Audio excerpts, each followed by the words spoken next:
Twin City Fan's mission in acoustics is to design the quietest products in the industry. To accomplish that, we have one of the most sophisticated sound testing laboratories in the world. Our laboratory is qualified for both broadband and discrete frequency or pure tones. Very few laboratories in the world have this distinction. And the reason why this was done is to meet accuracy in our sound ratings. We also have sophisticated instrumentation to acquire the necessary data to establish the performance and reliability of our products.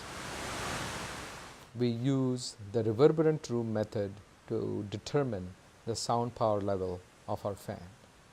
This method utilizes a small fan called a reference sound source for which the sound power is calibrated.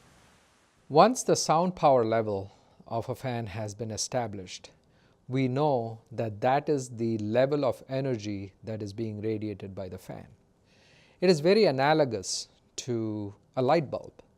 When you have a light bulb, it tells you what the watts of the light bulb is. But when you put that same light bulb in a dark or in a bright environment, the eye perceives it differently. Similarly, when you have sound, you get the sound power, which is a watts type measurement, and then what the human ear hears is sound pressure, which is the perception of the sound power that is being radiated. So the testing that we do in the Twin City Fan laboratory established the true sound power, just like how light power is established in watts. So once you determine the sound power level of a test fan, we take it and we post-process the data in our engineering tools, which we use to bring in multiple tests into that tool so that we can do further post-processing and analysis that is required to see, okay, what are the frequencies at which the sound level is high?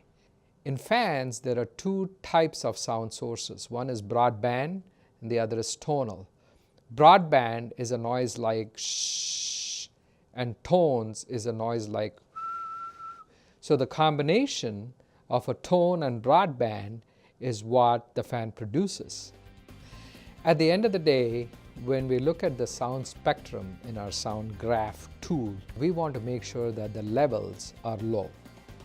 And we can do synthesis of the frequencies to simulate the response of a human ear. That is called A-weighting. So the key number that we look for is the A-weighted sound spectra, which will generally tell us the idea of the sound quality of a fan. So as you can see, regardless of where the testing is done, be it the laboratory, be it the manufacturing facility, or be it in the field, in our actual customers' application, Twin City Fan stands by the data because we are very confident that the reliability of our products are second to none.